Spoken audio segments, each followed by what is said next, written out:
All right. Good evening, folks. 2 minutes in, past the wire. This is the Ujamaa Hour. I am your host, Michael Tekin Strode, founding coordinator of the Cola Collaborative. The Cola Collaborative is Chicago's only time-based service and skills exchange, otherwise known as a time bank. But that doesn't necessarily. It's the only formal one, right? There's certainly lots of informal exchanges, time exchanges, social exchanges, social economies that are always in rising and declining everywhere around the city. And so we simply make it our mission and our practice to highlight these initiatives, highlight these practices throughout the city, and to whatever extent we can, to whatever extent is useful, to bring some formality to them, to allow other folks who are inside of those same social economies to locate and connect and intersect and interact. So that is what we do at the Cola Collaborative. And that is why we are a time-based service and skills exchange, otherwise known as a time bank, because those are the connections we are making, those are the collaborations we are fostering and nurturing, and that's the type of work we want to see within the world. And that's why this broadcast exists. You are here on the second Monday of this month. We do this every second Monday. We connect with another initiative that's happening around the world, around the states, another element of the Black social and solidarity economy. And we host these informal conversations, right? There were lots of formal conversations that I was involved in, that I was having, and I wanted to have those informal conversations in public view, in public space, because ultimately I am learning a tremendous amount from them, and I don't want to be the only one learning, right? I want to share those learnings. I want to share that analysis. I want to share all of those things that are coming from these projects, those elements we're excavating, those elements we are experimenting with, and I want to connect my experimentation with the experimentation of others. And so that is why this broadcast exists. That is why on every second Monday of the month, it seemed like a lifetime since the last broadcast. It's only been a month since we talked to Martine of Ojima Medics, doing tremendous experimentation around community health, community care, right? How do we skill ourselves up in ways where we can offer more extensive and more expansive care to one another. And so right now, Ujima Medics actually has an asthma care clinic coming up in conjunction with Black Roots Alliance. So look out for the Ujima Medics Facebook page. Check that out, and make sure that you dig into what's happening with Ujima Medics and that asthma clinic that'll be coming up in a bit. We'll make sure to post it into the chat a little bit later, so that folks can really connect with those events and make sure that they are plugged in to what's happening. And again, this is what the social and solidarity economy is about. The Ujima Medics begins as something highly informal, something highly responsive to a need, to a specific health need that existed in communities of having this frontline trauma care for gunshot response, right? It begins with that specific need, but from that need blooms a network of people, a network of practitioners, a community of practice that is ultimately trying to ensure that everyone in the community, in the neighborhood, trying to decenter the role of the so-called health experts. Certainly, there are roles that health experts play, but decentering the role of the expert in attempting to deliver that specific type of care, and making that care available to other members of community, to other folks, who might be in the community, who might be more accessible than that health professional, right? What is the role of the amateur? What is the role of the community member in caring for other community members? And how can we ensure that community members have the skills that they need to deliver on that type of care? And that is what a solidarity economy is, right?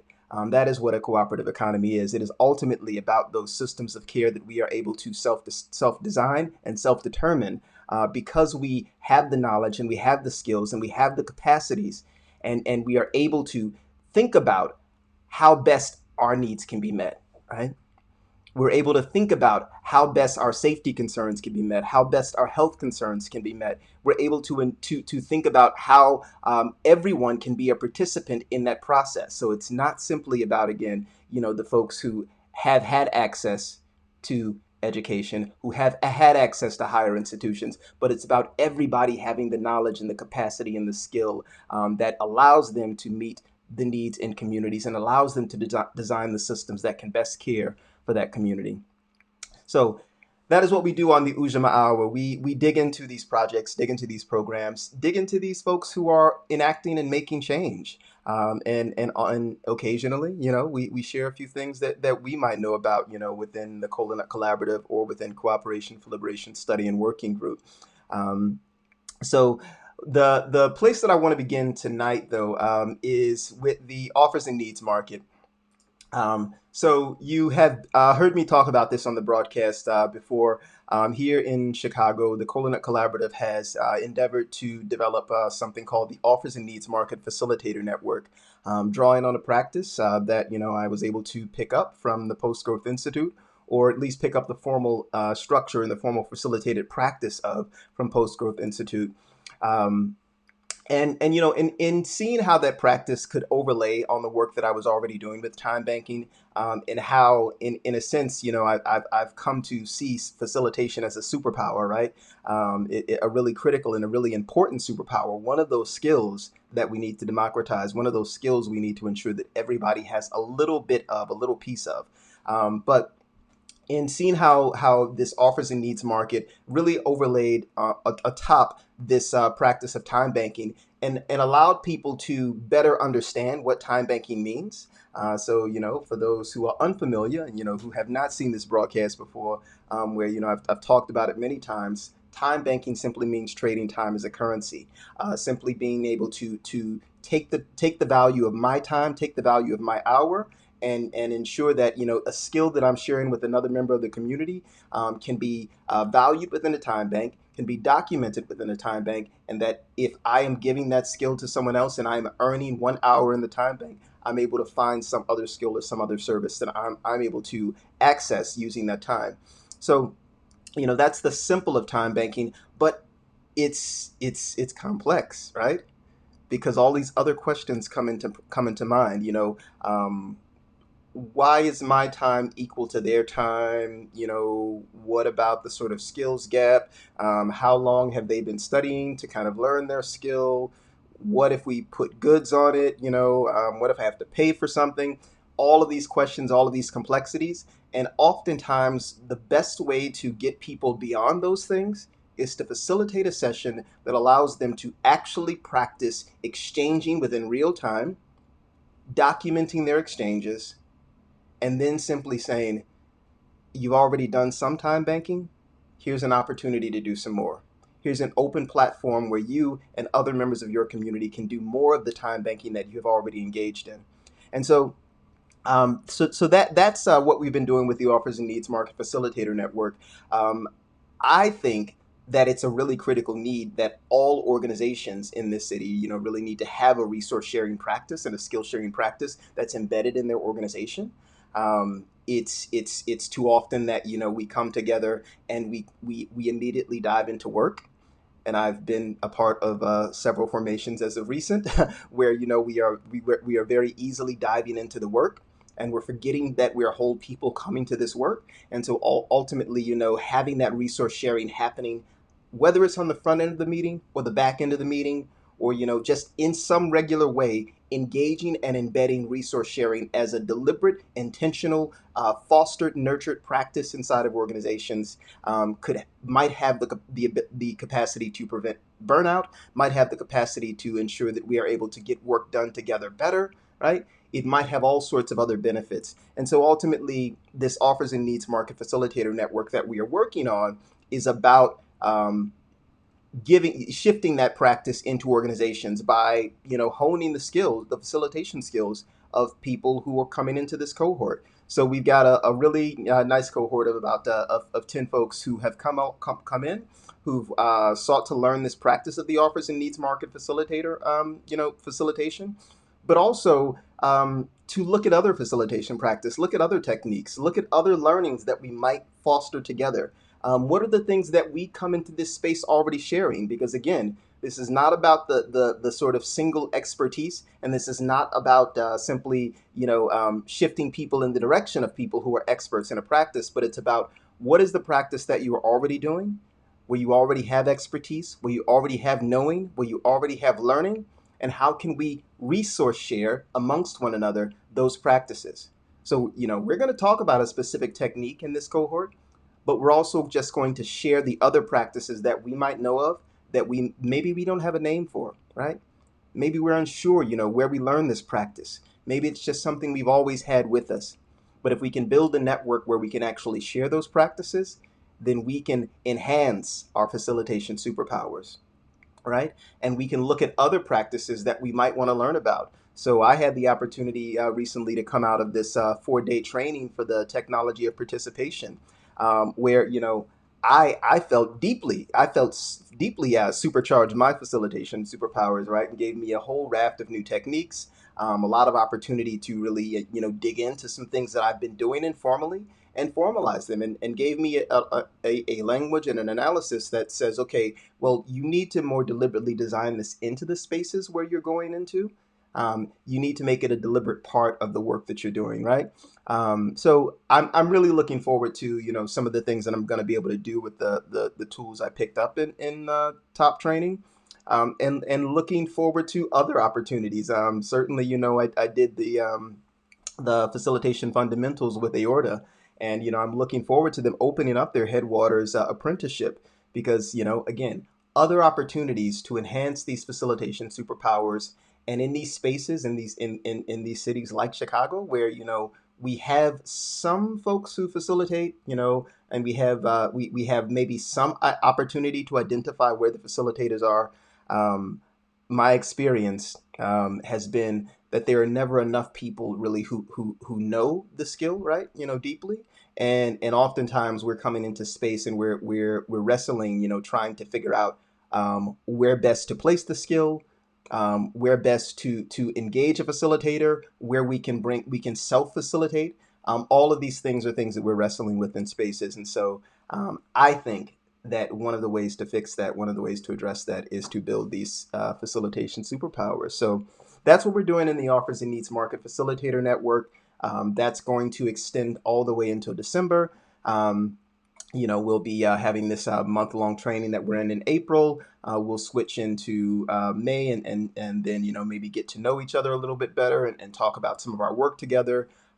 Shifting on into June and July, we'll be identifying some other facilitation training that we might want to undertake. And I look forward to also engaging this new text from Adrienne Marie Brown, Holding Change, in that context, because again, all of these techniques are things that we have, that we know of, that we're aware of, and we if we had intentional communities of practice, communities of and spaces where we can actually think through these things and share these things more intentionally, then I think we can enhance the work that we are all doing together and apart.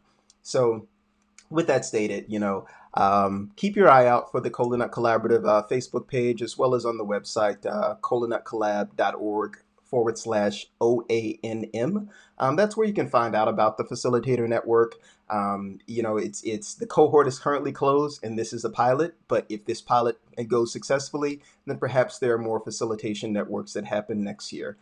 Because I really think it would be valuable that we have a city focused facilitation training happening year over year. That's really, again, building up the skills of everybody in organizations to better facilitate themselves, facilitate their work, facilitate others, and yeah. I look forward to sharing more of that with you. So, I could ramble on that all night, but I will not, because we have a great guest this evening. And we have a returning guest, right?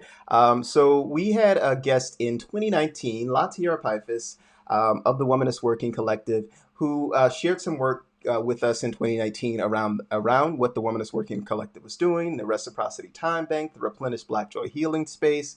And so, while that initial interview, we had those technical glitches, and I had to actually pick up that interview while I was away in Alabama visiting my mother. It was still a great time. It was a great interview. You got to see me sitting in my mother's sewing room, and I like to think that's a metaphor, right? Because sometimes sitting in the sewing room you can mend anything. So yes, we mended that interview. We cleaned that up. But this night, we're going to go ahead and bring LaTierra back to talk about some updates on the work that she's been doing with the Womanist Working Collective, with the Womanist Liberation Co-op, with Replenish Black Joy Healing Space, and some additional time banking work that's happening with the Restorative Cities initiatives. LaTierra is Black Femme Goddess, professional Womanist-Marxist, anti-oppression facilitator, writer, cultural producer, technical strategist, bringing all of those skills to bear for the work of liberation for Black, queer and trans folk, Black women, and femmes. So with all of that stated, with all of those amazing capacities and skills and abilities, we're going to bring on the line LaTierra Piphus, Womanist Working Collective. Welcome to the interview. Hey, Mike, can you hear me? I absolutely can, yes. Mm-hmm.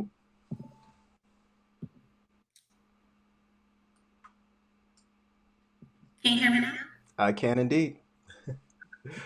All right.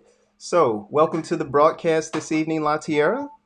So, you know, I occasionally I found in my facilitation skills, the value of the sort of surprise question, right? So small surprise. There's what your bio says, right? About the work that you're doing and about who you are and how you show up. What is it that your bio does not say?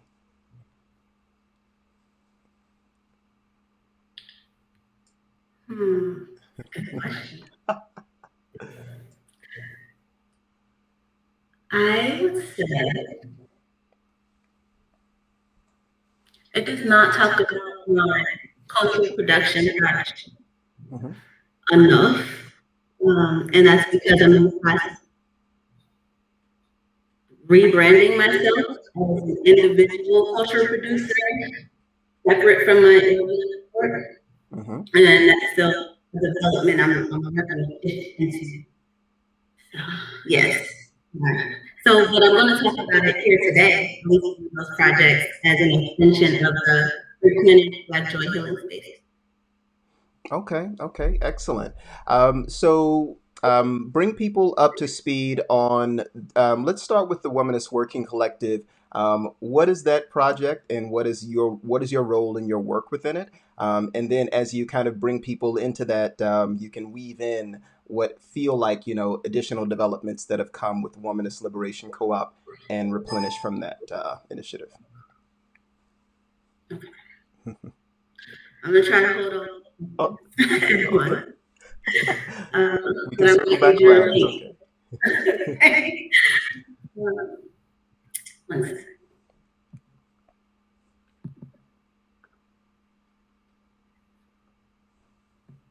Okay.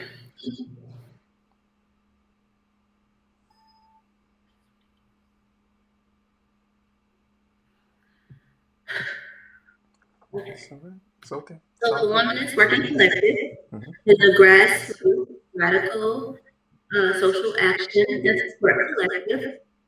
We are using the language now to highlight we are framing the language around women and femmes, specifically Black women and femmes, in the most expansive way possible to include really all those who have ever experienced misogynoir, and we are specific about the misogynoir piece. We are speaking to the intersections of our race, gender, and class, sexual orientation, gender identity, gender presentation, all that we are, all that we show up as. And we seek to hold space for folks who have those similar shared experiences in this world and want to organize around those experiences, because we can't just let it happen, continue to let it happen, right? So we have to do something. And we're organizing at the collective around community organizing, holistic wellness, which is new language you're using, from self-care. As we found that our work is a lot more expensive around the ideas around self-care and what we feel like we need to be whole in our community. And that certainly includes collective care. But we found that self-care wasn't really speaking to the breadth of what we meant.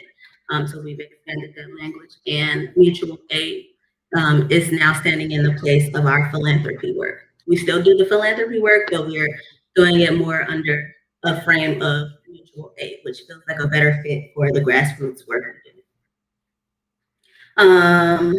So we said weave in the other part. My role, I'm the founder, but I am also a co-organizer. So I'm the co-organizer of community organizing and admin. I also do a lot of the big picture stuff as the founder around strategy and direction. And we also have a co-organizer of holistic wellness, Okichi Davis, and our co-organizer of mutual aid, Sierra Freeman. So all of us together really kind of take pieces of the organization and do what we can in our part-time roles, do what we can for community outside of, all the other things we have on our plate, because Black women be busy. And so we're really excited about kind of the next stage of our development, our shifts, our growth. For the Womanist Liberation Co-op, as you know, you've provided some technical assistance for us, some professional development support for us. We're so very appreciative. And we have gotten closer to kind of fleshing out how this is looking for us. And so I'll just start with the narrative piece. We really came to this decision around developing a worker-owner co-op away from our original idea of having a housing co-op, because at some point we were still trying to get into cooperation, Black cooperative economics, but we were having some shifts around that piece. And so now we worked our way to a worker-owner co-op, which essentially allows us who have LLCs or want to develop LLCs to come under this umbrella of shared branding and technical support, back-end support, figuring out how to collectively buy insurance, figuring out how to collectively take care of accounting and lawyering, especially because we are technically a national co-op. We are based in 3 different states, and we're just trying to figure out a way to make it work. Issues on my camera. Okay. And yeah, so the co-op, and we got a startup grant last year to help take care of some of our startup expenses around hiring a CPA, and we went through the John Marshall Law Clinic and got a student lawyer to kind of help us flesh out some of the structuring around this. And so we've just been kind of slowly taking our time to build up the capacity to launch this. But essentially what was happening is, when folks were coming, specifically Black women and femmes were coming into our collective spaces, and we were having conversations about what does a shift look like? What does moving away from just survival and moving towards thriving look like for you? It certainly looked like a lot less workplace discrimination. It definitely looked like owning your own labor. You can't trust these institutions to take care of you, not even nonprofit.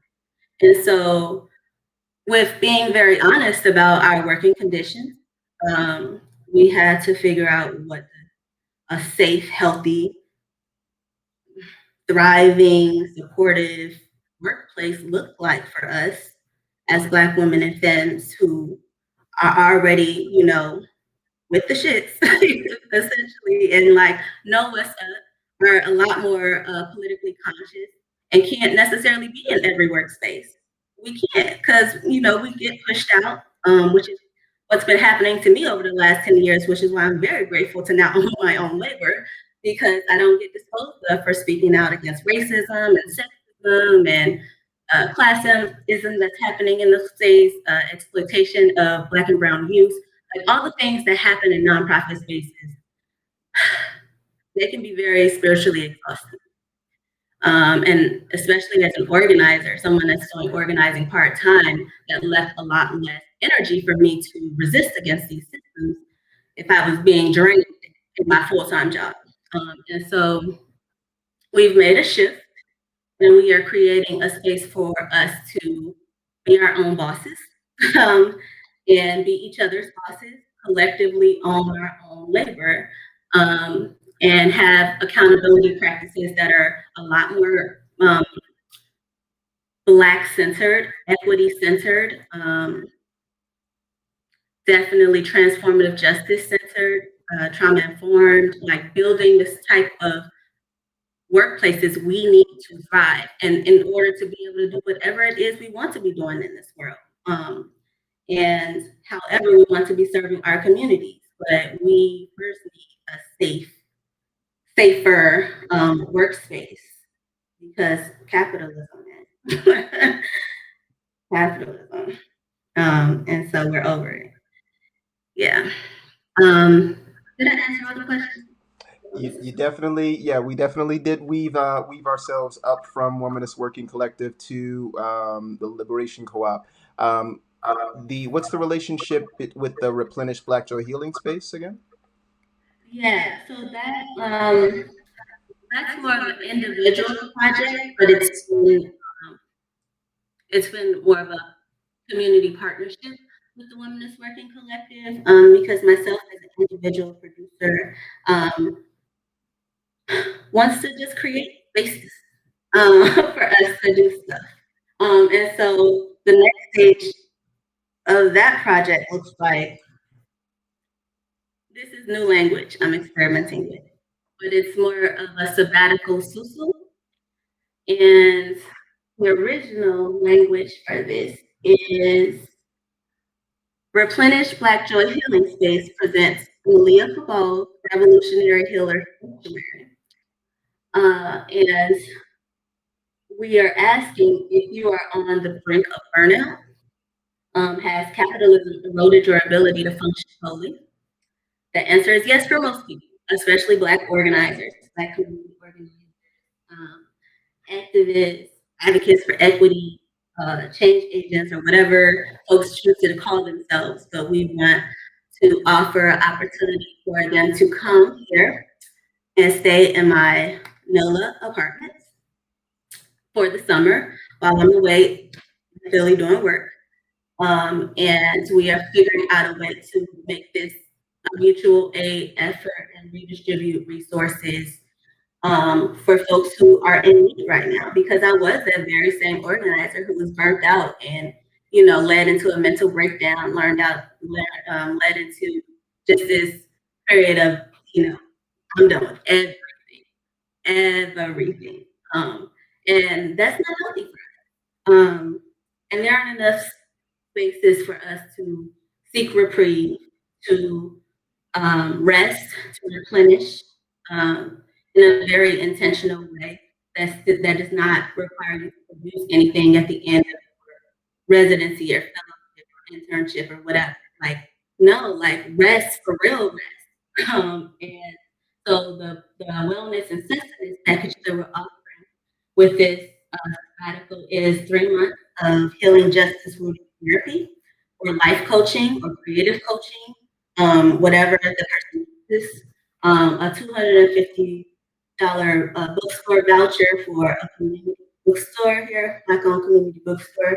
A wellness and spiritual supplies budget from a Black-owned bookstore or other store. A bike, a monthly bus pass to get around, weekly CSA food deliveries of fruits, veggies, and protein of choice, a small entertainment budget, and post-sanctuary holistic wellness planning and political education, which is essentially us talking about, how are you going to get out of this cycle? How are you going to own your own labor so this is not happening again? And an invitation may come to be a worker owner here, or us to help this person find another worker owner space, or figure out like what's next. How can we make this sustainable for you? And also a quickly vacate ticket in case hurricane season starts acting up, because we don't want to leave nobody stranded out here. But we're just trying to cover all the bases and thinking about what this looks like. And I have some dynamic community partners trying to help with this project and pulling it together, other Black women who are on the, Black women sabbatical, traveling, let's get out this country, like we don't need to be where it's not safe or healthy for us. And so Vicarious, Secretary from Vicarious has been helping me figure all of this out, like how can we make this a real thing and make it so other folks get on board with practicing susu and practicing in other micro lending circles, using it in creative ways. Because things that we do have is our space. And that's a very intimate thing to give up and offer to community, especially if you have ever experienced any housing insecurity or any of that. Just like it could feel like a lot, but the importance of giving from your excess and not your only, what we're trying to promote here, and is giving in a collective care model that is sustainable and mutual and grounded in Ubuntu principles, and just a lot of intentionality around this. So I'm very interested. So that's a lot. Like I mean, I was like, whoa, whoa. Mine was being blown. There was the bike, and there was the book budget, and there was the bus pass. I mean, all of the stuff was just happening. I was reminded as you were talking about having a similar interview with Christina Brown and Injera. Well, I didn't have the interview with Injera. I had the interview with Christina, but 400+1 out of Texas. And they were talking about something similar about how, the reason that they want folks to kind of at their level one, leadership team to live together, right? Because they're like, hey, we want you to be supported by the community, that you are working and advocating on behalf of. So, I was just kind of, intrigued by the sort of intersections. So I will pitch to you. Where do you draw your sort of? I know you've talked about maybe building some systems that you need, right? You talked about needing recovery and replenish being the thing that develops out of that. But what do you consider your creative spout, or sort of the well of your creativity around, or your imagination, right? What's the sort of imaginative well that you're drawing upon that gives you access to these ideas that you're working on?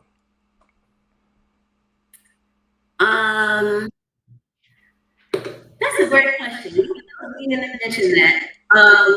Certainly, Collective Courage by Jessica Gordon-Embar.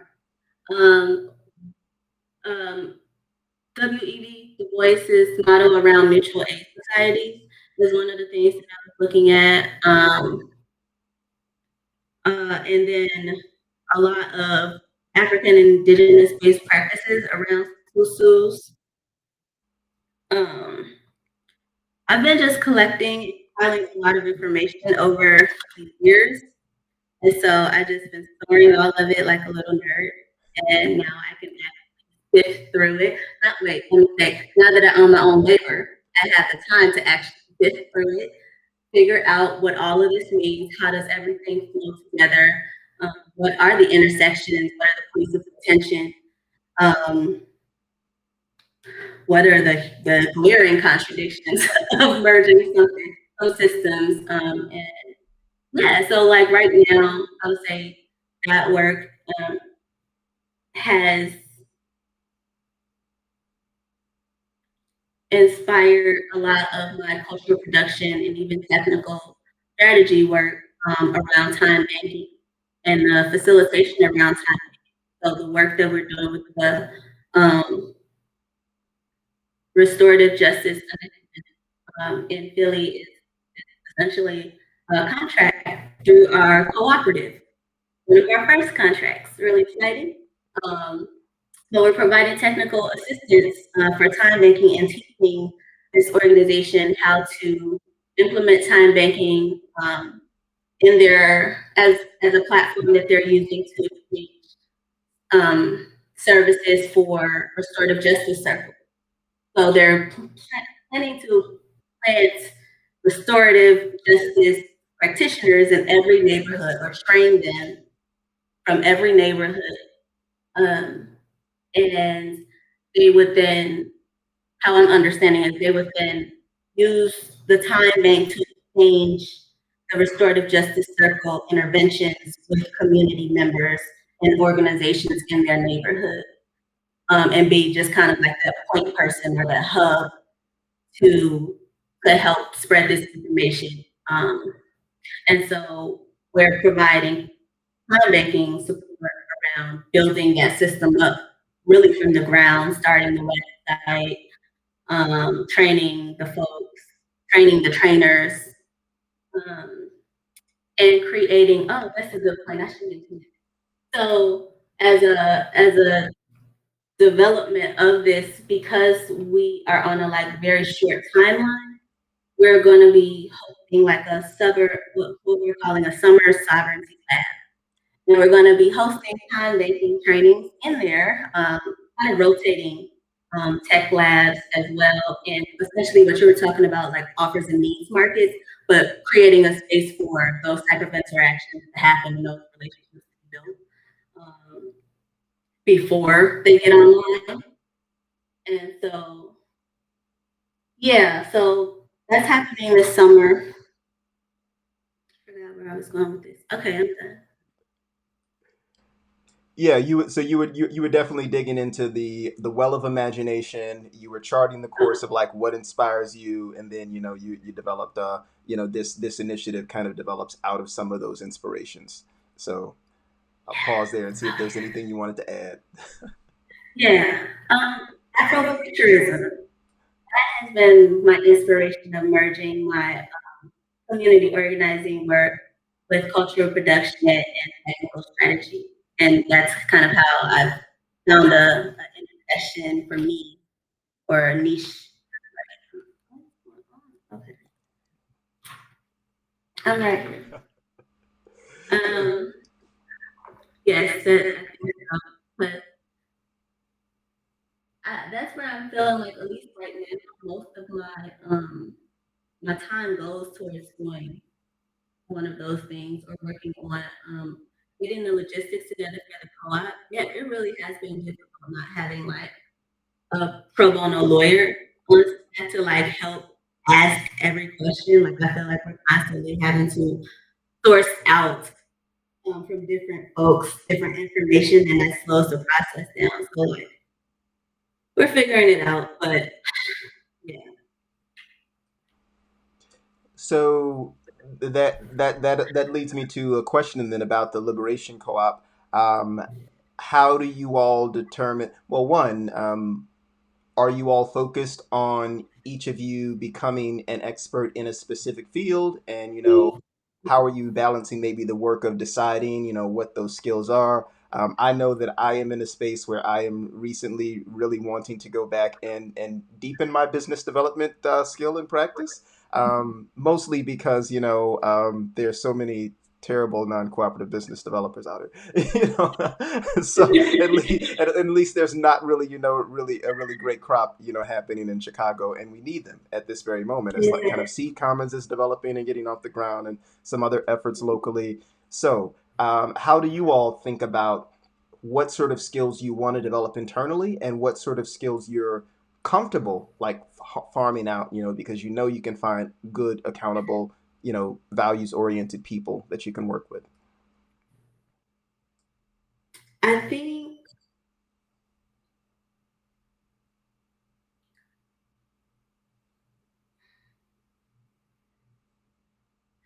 I would say that we are taking classes together around accounting. We've had a couple workshops around different spaces or organizations that provide that kind of support. And those are things that we've been able to source through our network, through co-op related network, through our other networks. But would say for the most part, are just relying on with what they have and seeking support from people that are experts until we can have those in-house. Because at the moment, there are only three of us in the co. And so, like, while I do have a lot of skills, I don't want to be doing everything admin related. And so, I think that even as an effort in us like learning things together and being those skills and those skills is very useful, necessary. Um, but also we're trying to balance just like having whole lives doing organizing work and also trying to start this thing. So it's taking time for us to get all of the skills we would need to be sustainable on our own if it were just us three. All of us needed to learn how to do back end work. But for now, it makes sense for us to just outsource that from folks that are experts and that are already in the collective field because we are sprouting up like there's somebody for everything, pretty much. If you're the right people to ask and you are the right person to ask, like I'm gonna be using you as a resource forever. Because you know, but I don't know. Yeah, we're definitely taking our time and we're not trying to push ourselves into anything too heavy. But I will say that upcoming is like what we're trying to learn as a skill that all of us need to have is sociocracy. So after leaving that the work co-op conference, I think it was last month or the month before, I was definitely convinced that sociocracy will be a useful tool to help us with that dynamic governance model that will allow for everyone's voice to be included instead of us just doing consensus based. Everyone is included and has a say, and it feels a lot more consensual and consensus as it stands right now. So, yeah, I guess informed consent is closer to what we're trying to get.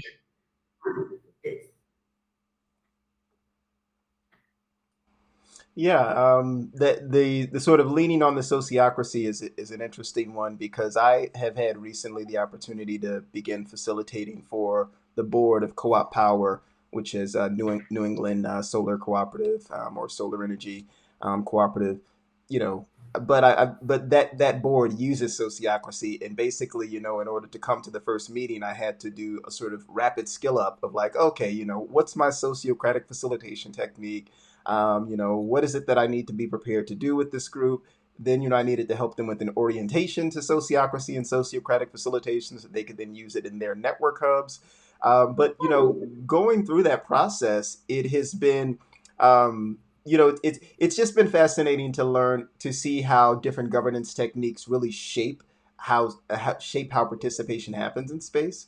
And so, you know, I found that a really valuable addition to kind of, you know, bring into my own facilitation practice, as I did when I really, you know, dug into formal consensus in C.T. Butler.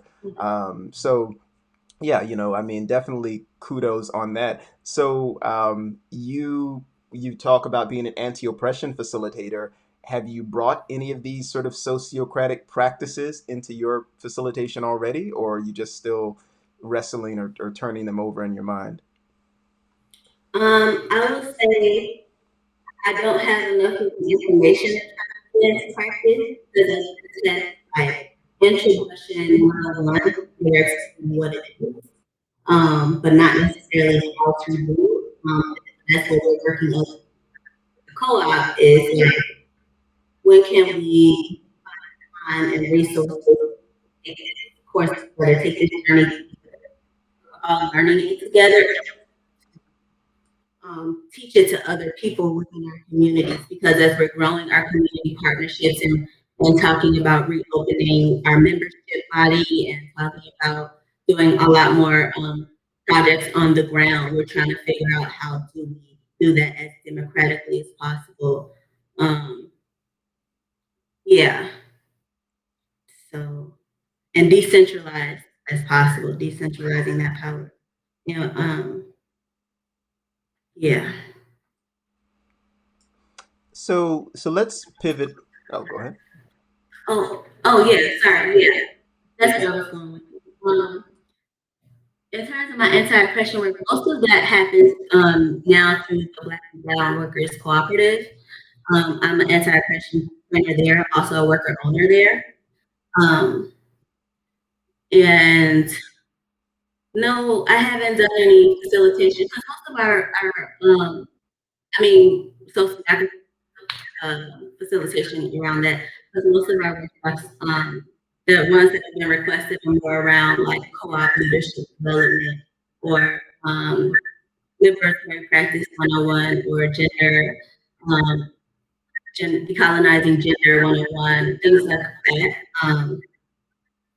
And so we haven't really been in settings where we use that skill, but I'm looking to develop it very quickly. So I am prepared whenever opportunities arise. Yeah. So we're gonna pivot definitely to Black and Brown Workers Co-op, but I want to unpack this notion of you being a cultural producer, and maybe if you can pair that with this notion of cultural organizing. What are those two things for you? What does cultural production mean for you? What does cultural organizing mean for you? And how do those relate to your work? I would say it's more cultural production and community organizing that are meshed for me. The the community organizing piece is the organizing the people, figuring out what needs to happen for us to organize and what we're organizing around. But the cultural production piece is developing the space in which to enter to do this revolutionary work that we're advocating with them, and how they're being supported and resourced during that time in that space, and creating the container for folks to experience what they need to experience, um, to feel like this work is possible with each other. And it's really a community practice model of cultural production. But for me, mine is really heavily in Afrofuturism, Afro-pessimism, anti-capitalism, really just a lot of equity-based models, and just thinking of how this is going to get us to our next stage. How will this get us closer to Black liberation, collective liberation? And that's just kind of been how I've been deciding. I've been deciding what fits into my cultural production and community organizing work. If I can only do one, I usually, because I need to be able to merge both of those things with intention, um, in order for me to really see the vision realized.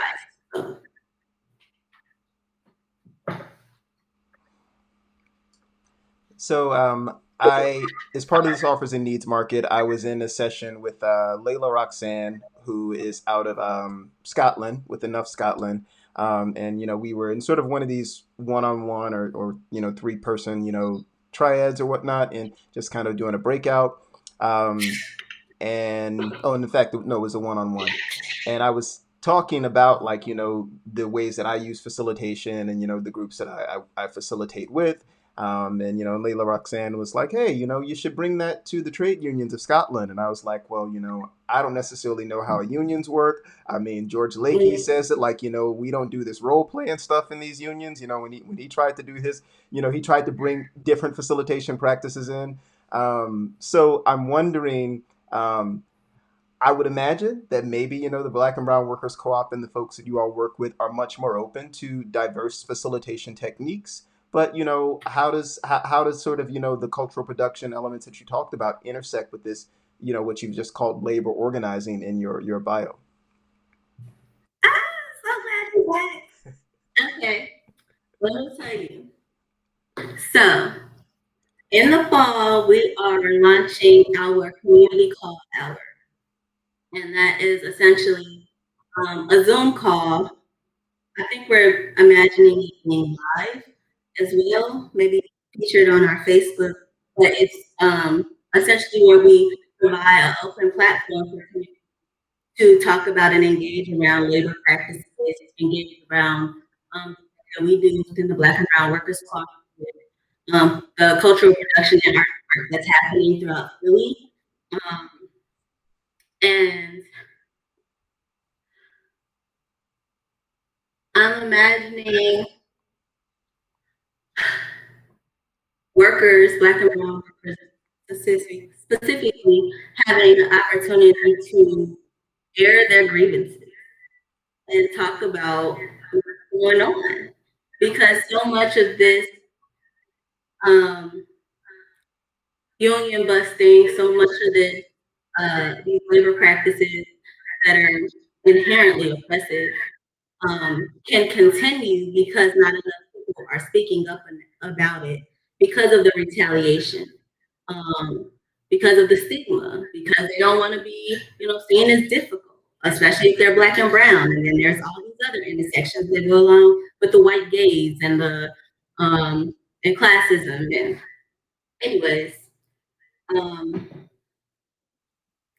yeah, we need to be holding space around this and unpacking the shame around this that keeps us kind of silent around what's happening in our workplaces. And knowing that folks are being harmed daily, being disposed of daily for speaking out or trying to defend themselves or saying no or, asking for more pay or asking for their labor to not be exploited, asking for their intellectual property to not be stolen, like for defending themselves, speaking up for themselves. And we know that is wrong. And so many of these things can continue because no one or not enough folks are having open conversations about what is happening in their communities. And not enough folks are able to connect those dots. Like, oh, that's happening in your branch. That's also happening, 2 states over, and they're doing this, this, and that.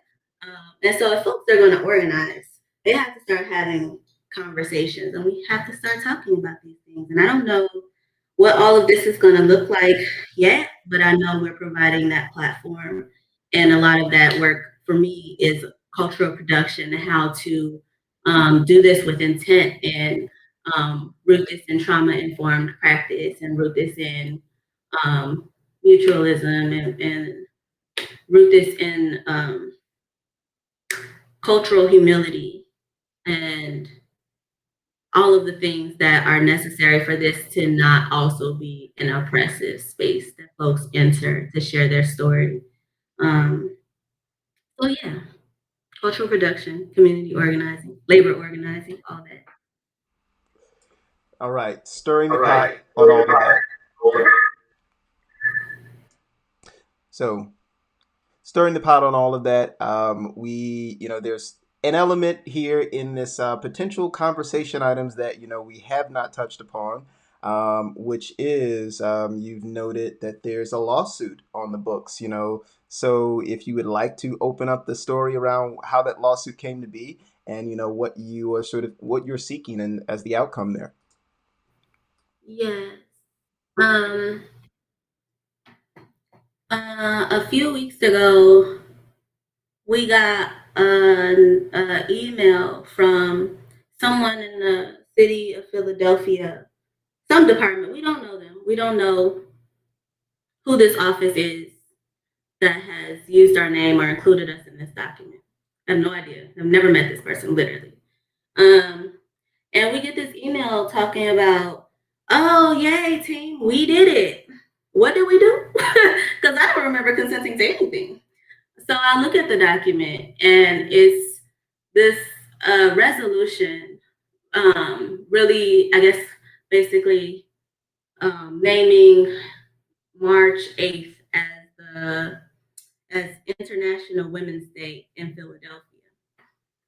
International Women's Day has been in existence for a long time, a very long time.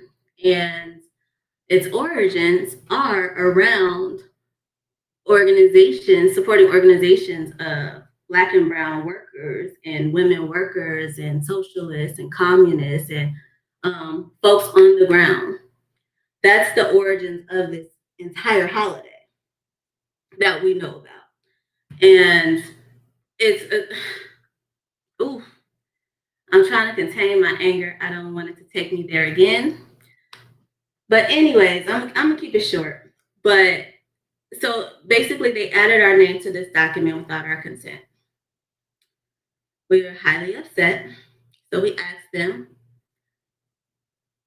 I wouldn't say kindly, but we asked them to take it off. To take it off. You did not have our consent to add us to this document. Also, the document only says, "Oh, we're recognizing you in observance of this holiday," but you're not offering any resources to our communities. You're not giving us any money to continue to do this work that you're celebrating us for. What? And where do you even find us?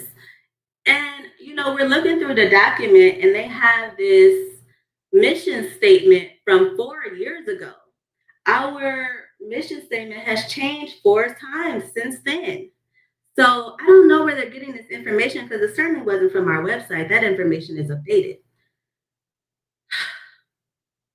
And so we're in this battle with the state, who is now in blackface as this councilwoman. And we want her to just remove our name, just remove our name. And so we sent the information, the press release, explaining why we are not okay with this, why this is an absolute gross misjustice. This is like they're using our social capital to validate their dry ass, empty ass gestures. How dare them? Why? And then why us, of all people? Like, did you not read our website and saw we're labor organizers? We talk about exploitation all the time. Like, why do you think we were the ones to include in this document? Anyways, we're suing them. So we have sent a notice of intent to sue to every council person named on that document. And until, this is remedied, we are asking that they just, stay tuned for their lawsuit. And in terms of the community side, for the community organizations that were involved, we are considering offering a restorative justice circle, a public restorative justice circle, maybe via Zoom that community members can be part of, or witness, fishbowl style, however they want to do it. If they're curious about the resolution of this and how we are going to kind of rebuild the relationships that may have been broken through this, and also hold folks accountable for their actions. And so that's where we are right now. No, that's astonishing. I mean, well, actually, no, it's never really astonishing, right? What sort of political figures come up with, in terms of grandstanding. So, yes, we wish you success in that effort. We wish you light, the sort of lightest disinfectant. So we send all of that your way. What have we not touched upon today with regards to your work? I'm sure there are, lots of elements, lots of tangents, but what are the things that are really key to you that we haven't talked about today that you want to make sure that you leave folks with?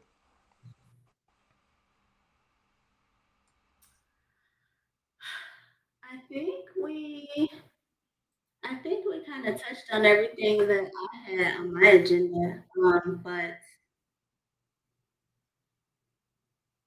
I guess I'd like to invite other organizations that feel values aligned with us, with our collective, the Womanist Working Collective. You can look on our website um, to learn about the areas in which we're trying to organize around and how folks can enter relationship, community partnership with us through these different lenses around Black cooperative economics or time banking or or trauma-informed care or womanism, womanist praxis, all of the different things. And if you find that you are in alignment with us on some of those things, reach out. We are looking for community partnerships. We are looking to strengthen our networks.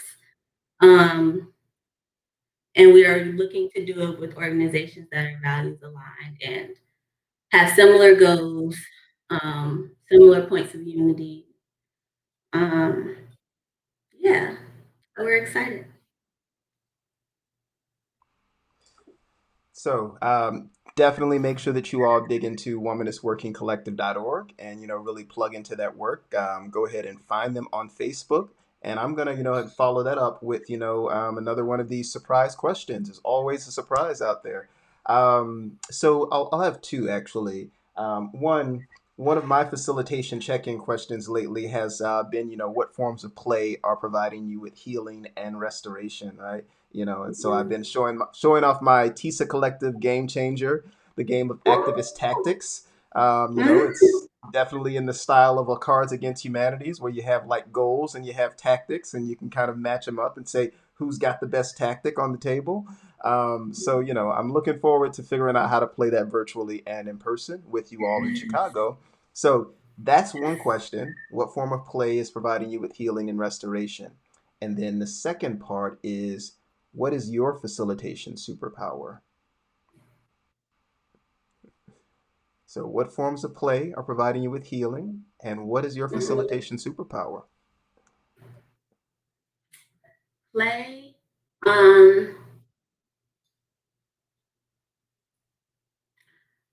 None lately, but when things are less busy, I enjoy going to amusement centers with my little brother, who lives with me now, and we go play laser tag, and we go play bumper cars, and we go to the arcade, and that's so fun. Especially when it's not crowded and like it's during the day, so little kids are like at school, and so I could just have the whole place to myself. Um, yeah, so that's a really beautiful form of play I love. Um, and the second part was what? What is your facilitation superpower? Oh, I think I got builder and connector when I did the quiz or the thing. I think I got builder and connector, which I feel makes sense, especially as it relates to my astrology. So I am a Virgo sun and moon-ish now. And so I feel like that lends to me doing a lot of building, a lot of infrastructure building, and laying foundations for things and doing a lot of legwork. And that's something I'm really good at. I'm really good at starting projects. Now, continuing those projects, that's the stage of someone else. But me, I start them. And then the connector piece definitely speaks to my Libra rising, because I really like the unity and the harmony and the beauty that comes with relationship building and the connections that can be spawned from that, the healing that can be spawned from that, when it's intentional, when it's deep, when it's compassionate, when it's rid of, judgment. It can be a beautiful experience. I found so much healing in my friendship with my best friend. And that was just someone that I met at work, and we just, really kind of fused together instantly, and I'll never let her go. And so I think that relationships can be that beautiful and intense and intentional and healing if we do what we need to do to break down these barriers and just work on ourselves as well as, doing the self-care and the collective care together is the move. So Two very beautiful answers there. I identify with some elements of both of those. My laser tag creds go all the way back to Kenner City when we used to have a photon.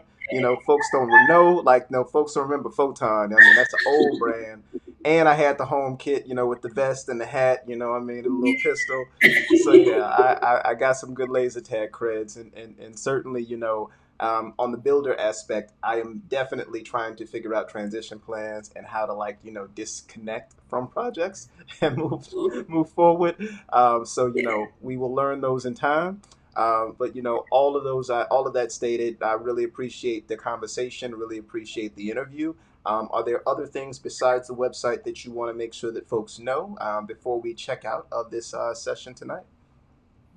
No, definitely just follow us on social media because that's where we post all of our stuff, all of our updates. Definitely active on Instagram, Womanist Working Collective, Twitter. We don't do a lot on Twitter except right now I'm trolling Cindy Bass, Councilwoman Cindy Bass, so she can do this document situation, resolve this quickly. But we're at Womanist_Philly. And yeah, the Womanist Working Collective on Facebook. So check us out in our website. And thank you. This is great. Excellent. Yes, that has been LaTierra Piphus, Womanist Working Collective, Womanist Liberation Co-op, Replenish, Black Joy Healing Space, all the things. Follow on social media. Check out the work. They are building the Black social and solidarity economy that we need there in Philly and elsewhere abroad. So we really appreciate the work today. We appreciate the conversation, and we look forward to future updates. Yes, thank you. Bye.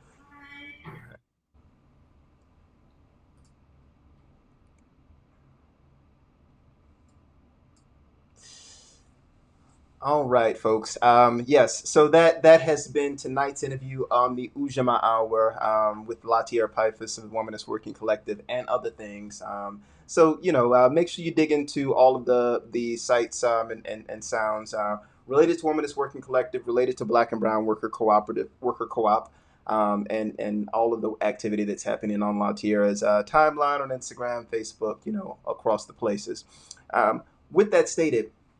And I'm joking. We'll be back in another month to talk to Dominique Duval Diop, Liz Dramé, and Laura Porterfield of Durut Consulting Cooperative. So we will see what's the haps on the Milwaukee to Chicago connection of Durut Consulting, and what type of work are they building in terms of the solidarity economy. And even though my sheet is not up to date here, we'll also have you already see there in June we've got Brandon Durham of Feed the People Shy, Taryn Randall of Getting Grown Collective in July. In August, I want to say that's Siobhan. Siobhan's going to be here in August. Siobhan Evans of Play Cousins Collective. There we go. In September, Hafida Akwe of People's Hub. October, we've got Lee Jordan of Black Yield Institute. And then November, Lex Barlow of Central Brooklyn Food Co-op, and some other projects that they have been working on. December, still nudging on December's guest, but we'll see if December's filled in by next month. Um, all of that stated, check us out on on next month. We'll be back, here on May 10th. So you tune in on May 10th to the Coconut Collaborative Facebook page. And until then, folks, we really appreciate you. We appreciate you tuning into these informal conversations, informal dialogues in the Black social and solidarity economy throughout the U.S. and elsewhere. And until then, I bid you peace. I look forward to talking to you all again. Have a good night.